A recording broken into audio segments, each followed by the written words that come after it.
Gênese no lar, Evangelho no coração. Manhã do dia 4 de agosto do ano de 2020.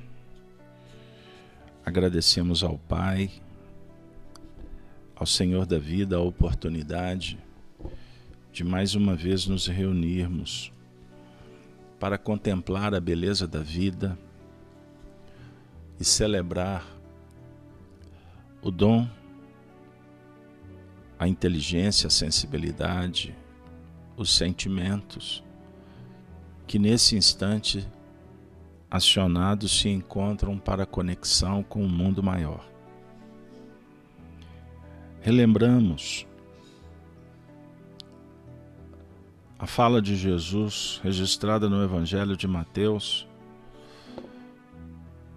no capítulo 13, quando o Senhor contou a parábola do grão de mostarda, dizendo: o reino dos céus é semelhante ao grão de mostarda que o homem, pegando dele, semeou no seu campo, o qual é realmente a mais pequena de todas as sementes, mas crescendo é a maior das plantas, e faz-se uma árvore, de sorte que vêm as aves do céu e se aninham nos seus ramos. Que estejamos aninhados, conectados, irmanados na proposta do bem que o Evangelho nos oferece.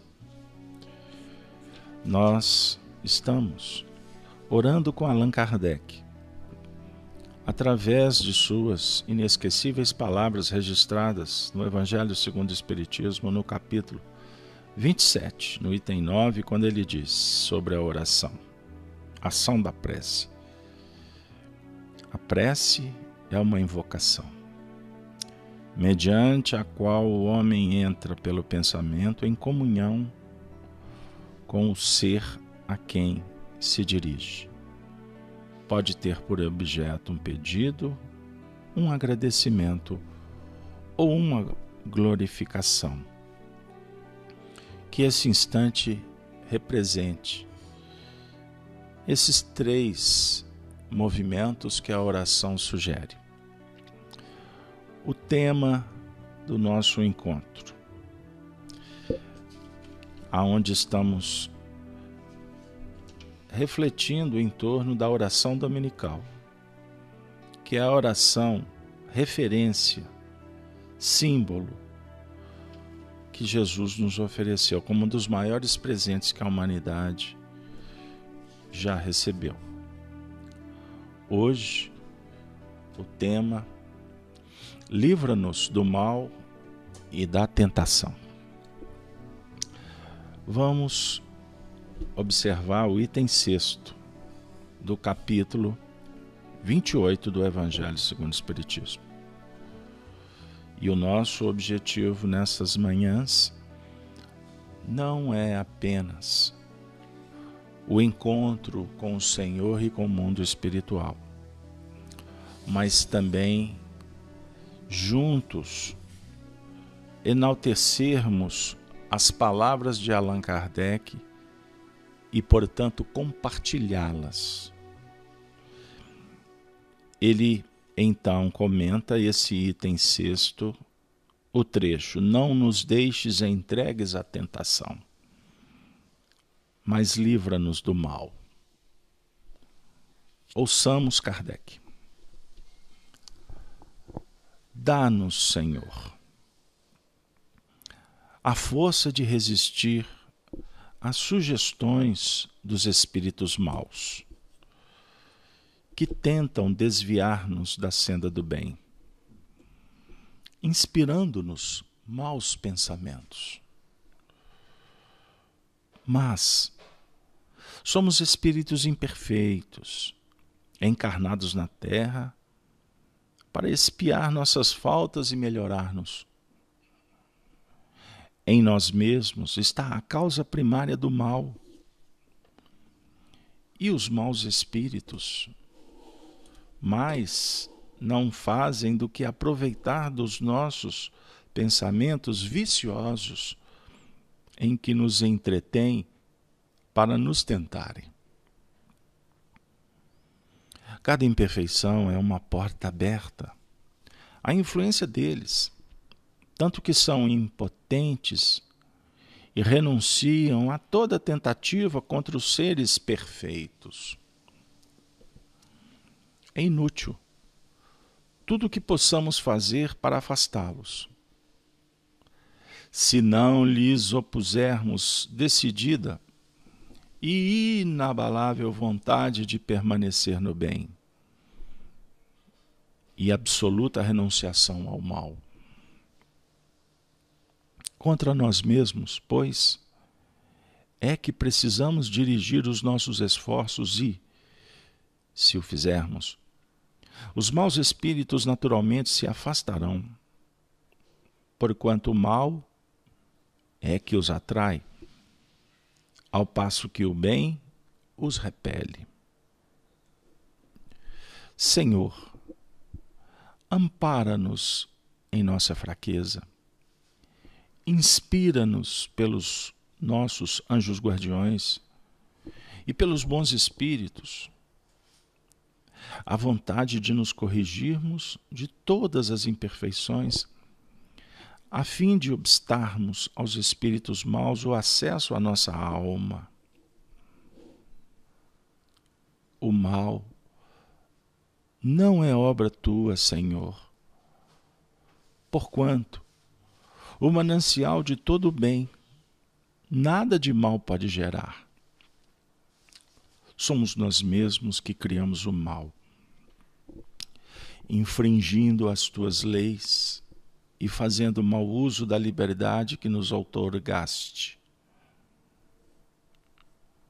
Quando os homens as cumprirmos, o mal desaparecerá da terra, como já desapareceu de mundos mais adiantados que o nosso.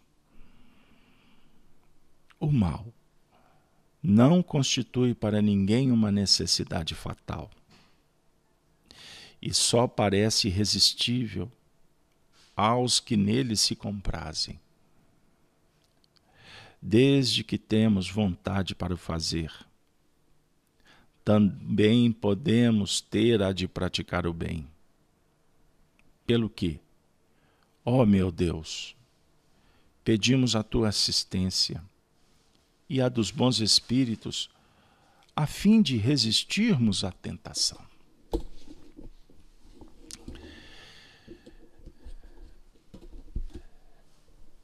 O nosso coração se enternece quando sentimos a presença de Jesus e dos bons espíritos. E, naturalmente, como aves do céu, os nossos pensamentos se aninham nos ramos oferecidos pela misericórdia e pela bondade destes,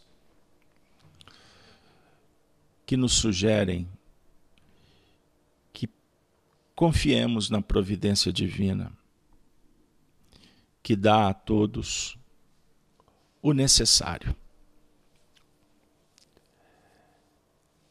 No Sermão da Montanha, Jesus afirma que a cada dia basta o seu mal, mas que não devemos ser ansiosos, e sim operarmos com segurança, procurando a conexão com o mais alto, lembrando que Deus cuida de todos, na natureza, em meio à humanidade, aos mundos habitados. Compete a nós outros, com o coração depositado no altar sagrado da misericórdia do Senhor e diante do Mestre da nossa destinação, que é Jesus, nos movimentarmos para abrir primeiro o entendimento, compreendendo os mecanismos da vida, para agir conforme as lições que estamos, graças a Deus, descobrindo. Chegou o momento de colocar em prática. A sugestão do Senhor se torna peremptória quando confiamos e fidelizamos o nosso projeto a Ele. A evolução que sintonizada se veicula, então, a mensagem orientadora bendita que verte do alto, ela tem uma possibilidade de acerto muito maior do que quando não vigilantes, atentos, caminhamos pelo mundo, ao sabor da sorte ou de nós mesmos. A evolução é responsabilidade de cada um, mas a humildade em buscar aprender e a fé que nos irmana com os irmãos mais evoluídos, naturalmente garante um implemento, recursos, elementos que ajudam muito mais. Caminhar sozinho, com tantas imperfeições, com as dificuldades inerentes à incipiência do aprendiz, por certo, faz a viagem tortuosa e sem muita perspectiva. É como se saíssemos para fazer uma viagem sem um mapa, sem uma estrada certa para chegarmos nos objetivos. Aí qualquer caminho vale. E aí não vamos chegar em lugar nenhum. O Espiritismo dialoga conosco no sentido de nos apresentar a lei do aproveitamento, da eficiência, da qualidade. Um pouco parecido com o que se fala no mundo, embora na ilusão desse degradê, desse mundo de contrastes, o que vale é a quantidade e a rapidez. Com Jesus, repetimos, o que vale é o substrato, é a substância, é a qualidade da produção. E que o tempo dos homens se torna insuficiente para realmente produzir o que vai nos alimentar. O que nós queremos dizer? Que Deus, com a sua misericórdia, te dá o tempo. Bem-aventurado quem usa da melhor maneira. Mas não nos preocupemos em conquistar com rapidez, sim com direção e eficiência. Para isso, nada melhor do que compreender as próprias imperfeições. Nos curvarmos quanto à importância de conhecer a si mesmo. Porque o reino dos céus, como uma semente, sugere, primeiro, preparação da terra, e jogar a semente adubando, irrigando, trabalhando de sorte que ela se torne uma árvore no futuro. Com isso, na lavoura, temos que cuidar para que os impedimentos não dificultem o crescimento desta planta. Existem as pragas, existem os elementos corrosivos. O agricultor tem que tomar medidas. Quanto à nossa desenvoltura psicológica, moral, intelectual, temos que aprender então a selecionar e não permitir que mazelas venham contaminar o progresso que estamos destinados.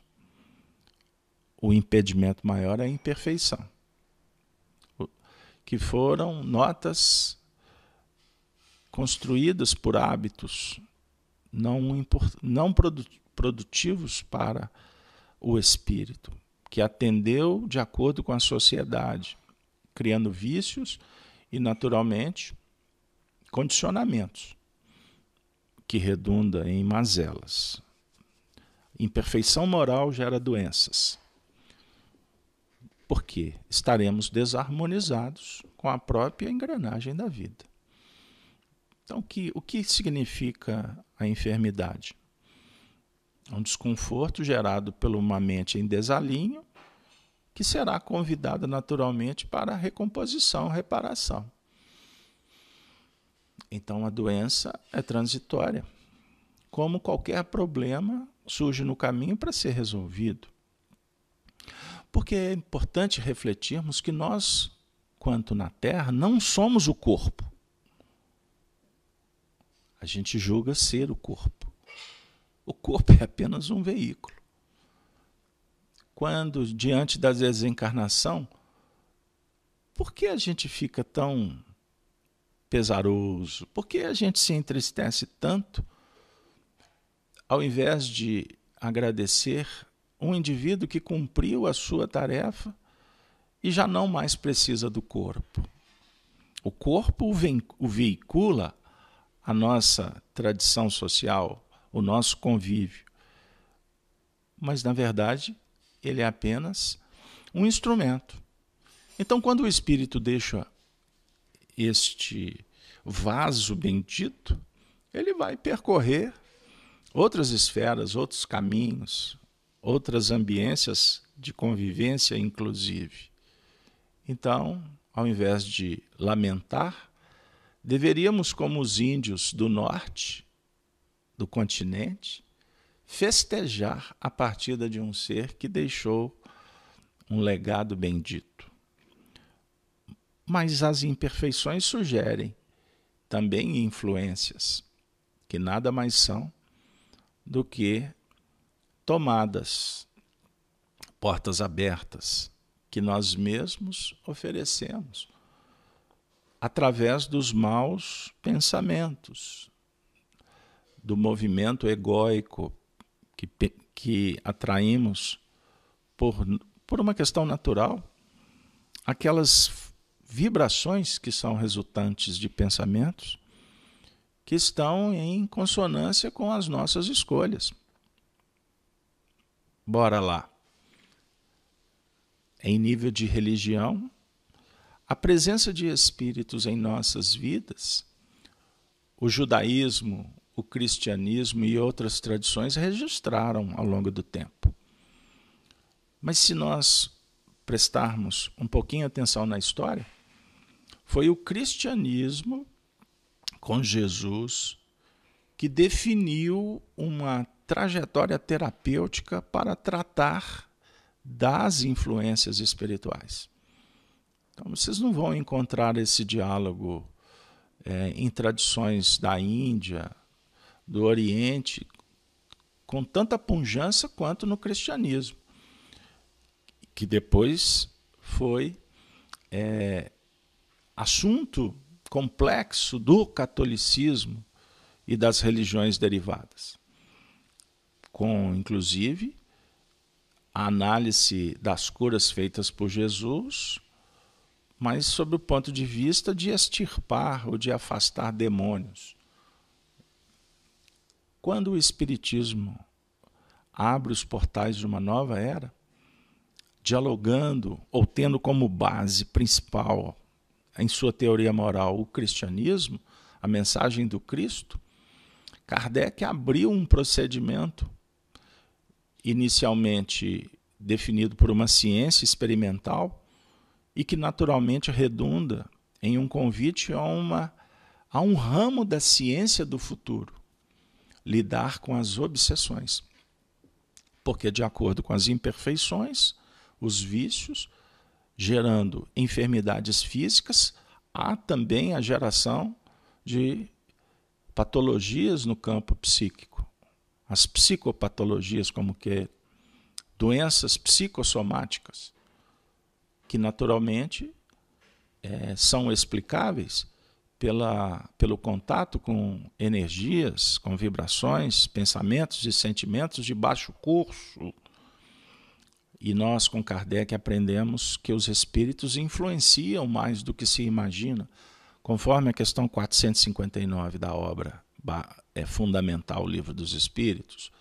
desdobrada no Livro dos Médiuns e nas outras obras.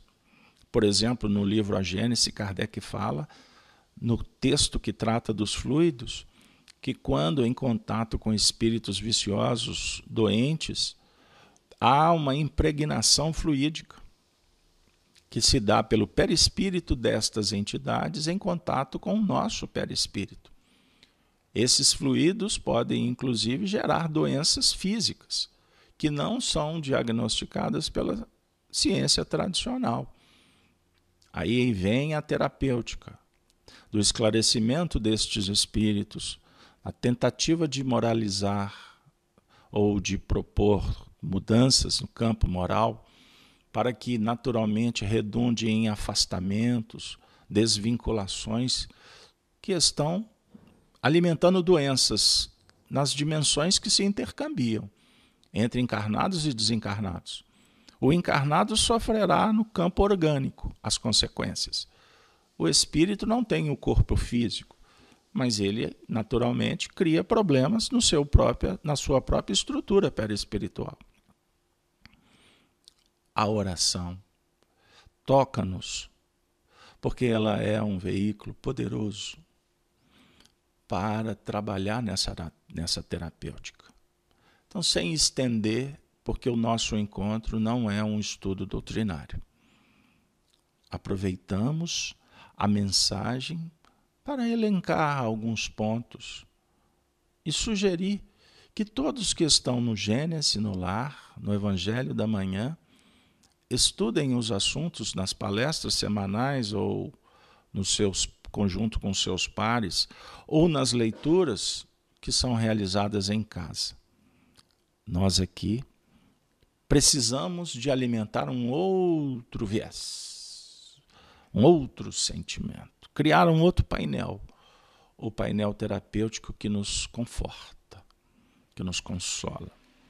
E naturalmente que oferece carinho, amizade, atendimento a todos que sofrem e que do mundo espiritual alimentam conosco no dia a dia aqueles elementos que nós selecionamos para a nossa própria alimentação. Pensem nisso, os espíritos podem dividir o seu alimento. Os espíritos podem frequentar a sua casa. Eles podem participar das suas reuniões. E quando eu estou falando suas, são as nossas. Mas, sob o ponto de vista didático, queremos sugerir que esta reflexão não seja para que caminhemos para um plano místico da oração que expulsa espíritos, que exorciza o diabo, ou que detona problemas, ou que destrói o passado. Lembrando que imperfeições não foram necessariamente adquiridas nesta existência. Há sim aquelas que podemos cultivar, mas as tendências, as aptidões nós trazemos do passado. Então pode ser que existam espíritos que estão alimentando conosco face à nossa angústia, à nossa depressão, os pensamentos malévolos, da intriga, da maledicência, dos ataques silenciosos. Mas alguns estão conosco, porque ontem malbaratamos as oportunidades da vida. Brincamos de viver. Valorizamos o prazer sob o ponto de vista hedonista. E hoje a sociedade, a humanidade, passa por problemas sérios no campo das influências espirituais em função das aptidões e das tendências que trouxemos de outras vidas. Para não dizer que há casos obsessivos em função de atitudes inescrupulosas, corruptoras, com pensamentos constrangedores, com comportamentos violentos, que utilizamos no passado e que ferimos pessoas, famílias e as responsabilidades coletivas. Não é possível se livrar disso simplesmente porque fez uma prece. Antes pediu o padre o exorcismo, a missa encomendada. Depois procuramos magos, médiuns, números vultosos procuram o espiritismo para se livrar desse mal satânico. E hoje, com Jesus, o convite é para a luz interior. Compreendendo que se estamos sofrendo perseguições, influências negativas, somos nós os responsáveis.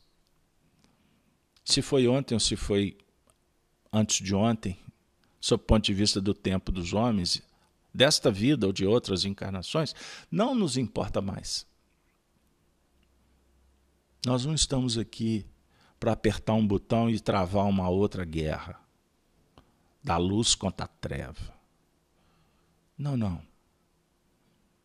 Quem sabe reconhecermos e admirar os perseguidores. Admirar porque eles estão sendo corajosos e nós fomos covardes ontem. Eles estão sendo corajosos em cobrar.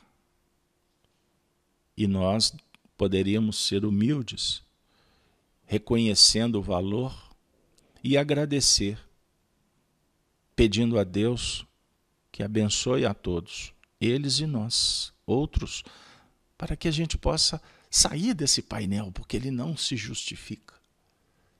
O mal atrai o mal. Ninguém quer o mal verdadeiramente. Todos querem, de alguma forma, a justiça, a beleza, o bem. Então, por que ficar preso no que só desagrega?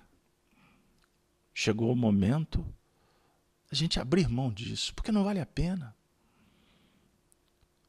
Se estamos vinculados a um processo, saiba que tudo no universo está conectado. Este possível adversário, algoz, inimigo, ele pode ter sido um filho ontem. Ele pode ter sido pai do seu filho ou da sua filha que cuidou. E hoje nós estamos em outros corpos, em outras situações. E diga-se de passagem, se há ódio, é porque um dia houve amizade. Se alguém falhou, traiu, falhou consigo mesmo, mentiu para si mesmo, então não justifica, não tem sentido. Falar de Jesus não é pregação moralista. Não está para nós naquele menu de opções das convenções sociais. Nós não pregamos Jesus para ficar bem com o outro. Nós trabalhamos com Jesus, com o Evangelho, porque acreditamos, temos convicção que isso vai nos trazer bem-estar, segurança, compreensão, altivez, nobreza, educação, virtudes como paciência, como humildade, como a simplicidade, a solidariedade, a caridade, são virtudes. E quando operamos com elas, a luz se faz. O bem, a justiça, o belo se harmoniza, se expande, a luz irradia.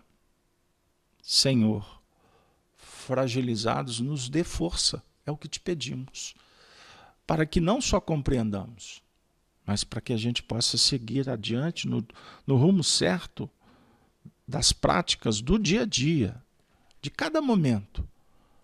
Cada minuto da nossa vida é precioso e pode sim, numa escolha, numa atitude, uma frase, um telefonema, uma carta, um documento, um testamento, uma psicografia, um atendimento, minimizar sofrimento, favorecer o entendimento. Enfim, podemos fazer um futuro brilhante se nos sensibilizarmos de verdade para a luz que está sendo oferecida pelos benfeitores, sob a tutela de Jesus, nesta manhã que abre uma nova era para os nossos corações. O apóstolo Tiago, na sua epístola, deixa um registro extraordinário sobre o tema. Bem-aventurado o varão que é tentado e engodado na sua própria concupiscência. Tiago fala que as bem-aventuranças estão em ser tentado. O varão é o jovem, é aquele a caminho do aprendizado. Então as influências, sejam internas quanto externas, favorecem o progresso. Ninguém é provado se não está em condições de responder aos desafios. Significa que há um movimento de maturação. E a experiência, mesmo quando com boas ou escolhas equivocadas, o que faz que elas se agigantem é reconhecer o erro, é admitir o problema. O que é o mal? O mal só aparece quando se brilha luz. A gente fica no conceito de que o mal é a ausência do bem, com Kardec, e é isso mesmo. O mal é a ausência do bem, porque se tem o trabalho, não vai ter o mal. O trabalho vinculado com a justiça. Mas é interessante porque o que é mal hoje foi bem ontem. Então, eu costumo carinhosamente brincar dizendo que antigamente, nós que somos mineiros, que temos assim uma volúpia romana de invadir as praias, não é? Porque mineiro invade praia. Então nós invadimos as praias do Rio de Janeiro, do Espírito Santo, da Bahia. Mas eu quero dizer que antigamente a gente invadia as praias e ficava assim, eu vou ficar um mês na praia. Eu falei muito isso. Então, me desculpem a vaidade de estar falando o exemplo pessoal, mas aí eu caí na bobagem de estudar Kardec. Eu não dou conta de ficar no mar mais do que 4 dias. Porque no segundo dia eu já estou assim, meu Deus, cadê o livro? Meu Deus, cadê o centro espírita? Cadê o atendimento? Cadê o trabalho? No terceiro dia fazendo as mesmas coisas. É muito bom, viu, pessoal? E eu não estou invalidando quem curte ficar 78 dias. Eu estou dizendo que o não trabalhar sobre o ponto de vista não mecanicista, mas gerando aquele sentimento de produtividade, incomoda. Esse ainda é um estágio inicial, porque vai se chegar um tempo em que você vai estar na praia 30 dias, trabalhando com eficiência os 30 dias, enquanto cada um estará num estágio da retaguarda. E eu não estou aqui invalidando, tirando valores. Não. Estou colocando sobre a questão de aproveitar o tempo. Por quê? Se viajarmos para o mundo antigo, o que mais o homem tinha era tempo para não fazer nada. Então o nosso mundo de velocidade, de intensidade, de qualificação, e que agora a gente está aprendendo que precisamos de dominar isso para mergulhar dentro de si, mas o diálogo é um só, qualidade. Por isso, não pense no mal do outro. Não julgue para não ser julgado. Cada um segundo suas obras. O que para você é luz, para o outro pode ser treva. O que para o outro é treva, para você pode ser luz. Como há esse degradê, porque as escalas são infinitas na evolução, a dica é: busque Jesus, que é a luz suprema. E nós vamos ir identificando a luz interna em contato com a dele. Mas em meio ao caminho, diante das obsessões, das quedas, dos problemas, encerramos o nosso encontro com o livro Paz e Renovação. Uma mensagem do espírito Albino Teixeira, de uma obra que foi de Arnaldo Rocha e que ele me sugeriu que fizesse essa leitura nesta manhã. Anti-obsessão. Psicografia de Francisco Cândido Xavier. Prejudicial qualquer atitude tendente a acirrar a intemperança ou o ódio de nossos adversários. Forçoso transformá-los para o bem, a preço de humildade e amor. Não vale caminhar sobre o lenho da mágoa.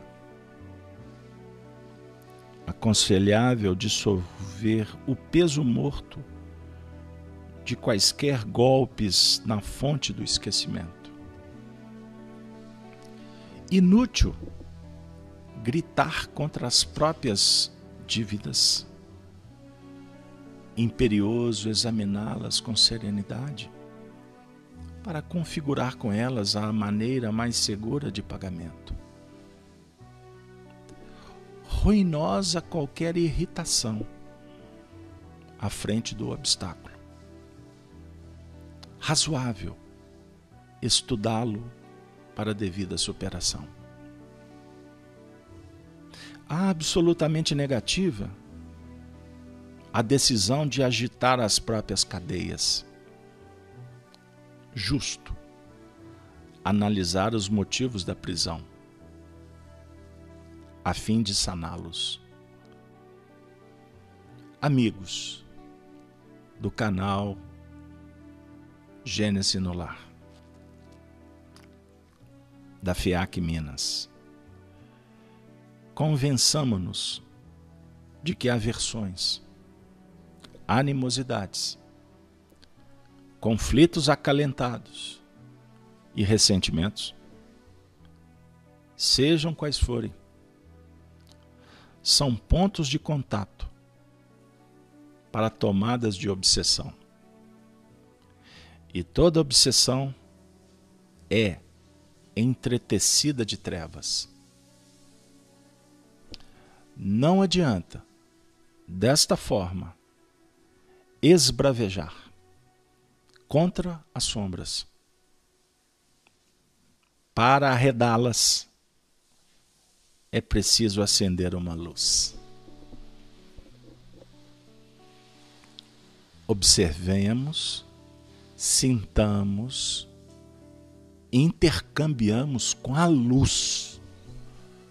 Porque todas as vezes que falarmos, que detalharmos, esmiuçarmos as trevas para combatê-la, na verdade estaremos dando força para elas.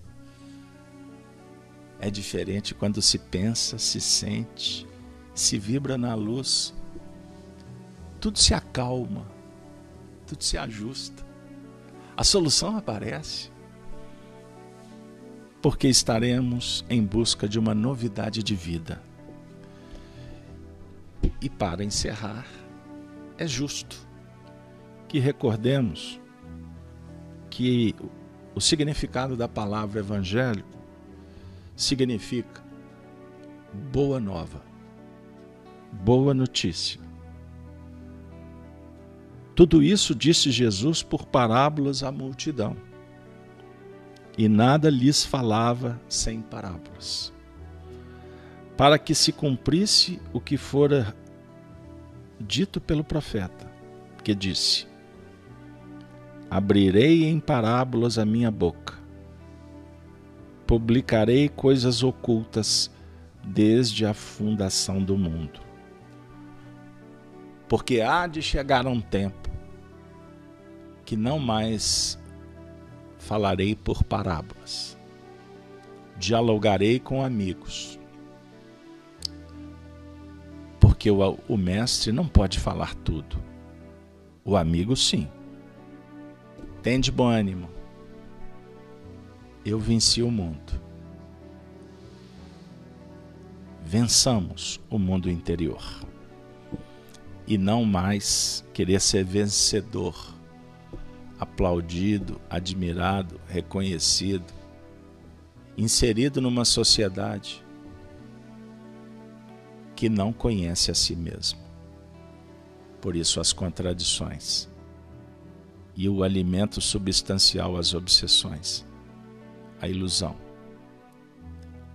as sombras que fazem parte desse processo de seleção natural. O nosso querido amigo espiritual pede que encerremos com a seguinte reflexão singela: nada está errado, tudo está certo diante de Deus.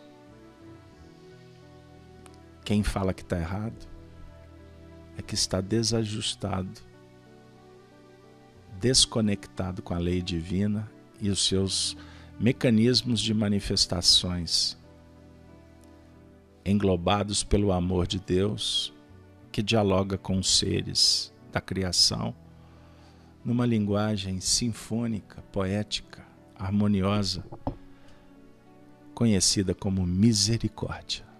Misericórdia quero, sacrifício não. Nos encantou Jesus.